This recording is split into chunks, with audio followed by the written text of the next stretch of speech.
The first level that we're going to be talking about is Aesir. It's actually the most important in my view because it represents everything that humanity is. It is everything that will contrast with the other levels of the game being battles against the machines. It is also the hub of the game and the central point of the game where you keep going back and getting your missions. So to that end, it's always a contrast point. Now I look after the look and the feel of each of these levels in the overall game. I've tried to pull in different elements that would be very much representative of being alive. Bouncing light, tapestries moving, plants moving, the place is alive. People are moving around. You do have a population that is moving around. You also have elements of using earth tones and, of course, nice warm palettes. All the different things that actually tie on a subconscious level the player into what is actually human. Now, the lobby is a very large room in Aesir that connects to all the other rooms. Some of the art design that we went through and did on this is we had to make it look like a boat.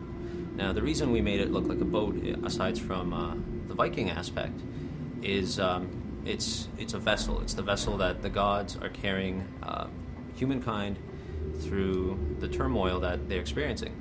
Upon looking at using the longboat as a strong form to draw upon, we started using basically the boat hull and maybe a series of them, just overlaying the drawings over and over again until we came up with a aesthetic that we think looks very strong, looks very unique. Basically, it's a couple kilometers high, and it looks very aggressive. You look at the profile of it, it almost looks like an animal that's guarding the string of Aesir. This is where the gods reside. They have a series of halls in Asgard, and this is where they come together for meetings, war planning, etc. When you move into the feasting hall, which is the gathering of the Vikings, also a very pivotal point in mythology. Vikings used to sit around and tell stories and tell long tales of the battles. Let's talk of battle. After all, that's our real reason to exist, isn't it? We tried to pull in the elements of fire. That's where they make their battle plans. Now, within that sense of history is, of course, the fact that it's all rooted in this ancient Viking mythology.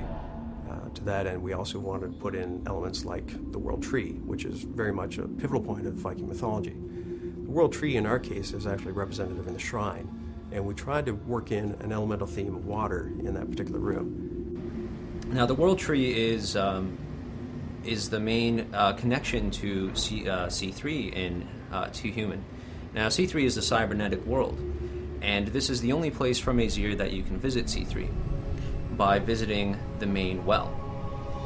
So by entering the well, you can go to C3, and it is just the main connection between this world and the cybernetic world. We also have elements of Heimdall's office, for example.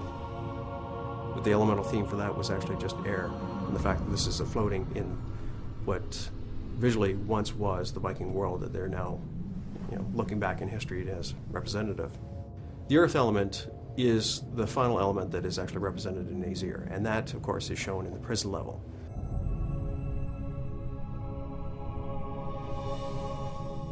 Everything is rock and stone, and these are just basic things that help actually show, where you are in Aesir. But on a higher level, all these elements, earth, water, fire, they're all representative of what it is in our world, what it represents to be, the human world that we all know, that is completely foreign to this dead, frozen planet that you're constantly battling machines with.